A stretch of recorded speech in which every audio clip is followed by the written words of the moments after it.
Welcome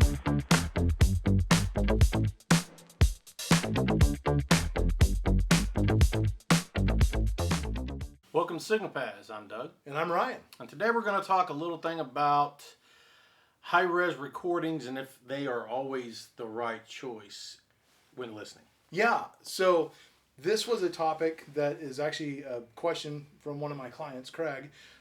He sent me a text saying, why does the CD file that I'm streaming sound better than the high-resolution file that I'm streaming on the same track? It seems like the high-resolution should sound better. Why doesn't it? Because I can tell you there's a lot of times it does not. One word comes to mind when I hear that: remaster. Remaster, okay? Okay, Cool. and there's a reason why they sometimes sound worse. Okay. Everybody thinks a remaster every time is going to be an improvement. Everybody thinks, oh, I'm going to, if they're remastering it, they're going back and trying to make improvements. That is where you get it wrong. Okay. Because a lot of times, especially in today's world, remasters are done to make music sound palatable on less than stellar sound systems. Ooh. Like a small Bluetooth speaker sitting by your pool, or your car stereo in your Toyota Corolla, or mindless other little audio devices that are very lacking in audio. Yeah, your earbuds. Yeah, like the cheap Anchor earbuds you buy off Amazon for $39.95. Right. They are limited in audio quality and ability, and the people doing these remasterings know that, and they want those people to buy their album or listen to their album too. Because remember, in today's streaming world, they get paid per stream. Right. So they want everybody streaming that song. Sure. So to do that, they'll do little tricks when they remaster. They'll take a 60 hertz bass drum tone, and they will. And that's got that's the fundamental. It has harmonics up at 120 hertz. Right. They will take and boost those harmonics at 120 hertz, and they will actually sometimes double the bass drum at 120 hertz, just to make those little Bluetooth speakers have the presumption of bass. They have a little kick. And guess what that does when you listen to it on it's not so great. $50,000 system. It's definitely not so great. Exactly. Yeah. Those same things that make that little speaker palatable destroy the sound on a big system.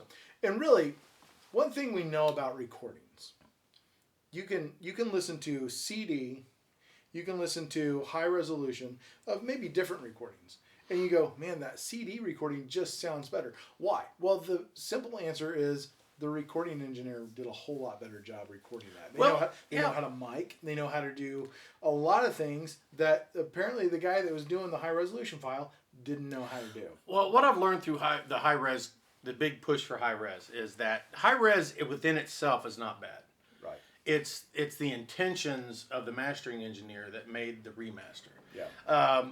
There's actually studios out there. Octave Records is one of them that does high resolution straight to file recordings, and they take the time to mic them right and do all the things to make the high resolution better, to take advantage of the added bit depth and the added sampling rate. But you got to look at where the high resolution comes from, because if it's coming from one of the more popular record studios, most likely it was done to sell records and not for audio improvement. Absolutely. So, yeah, it's a really tough thing. What I've found that I have to do is, if there's a tune that I like and I want to save it in my playlist, I literally have to just go through. Mm-hmm. Okay. And there may be multiple remixes, remasters. There may be multiple CD releases because this one got sold. This one got marketed on a best of album. Yep. But here's the original recording, and you literally have to go through and figure out which one of these is the best sounding one, and that's the one that makes your playlist. Amazingly enough, through my studies and my listening and my system, 9 times out of 10, the OG recording wins. Yeah, absolutely. The original, if it's like, I remember one time there was a recording that I found 3 different versions of on Qobuz. And I remember a friend of mine was testing some speakers out, and he goes, man, the speakers, they have semblance. I said, which version of that recording did you listen to?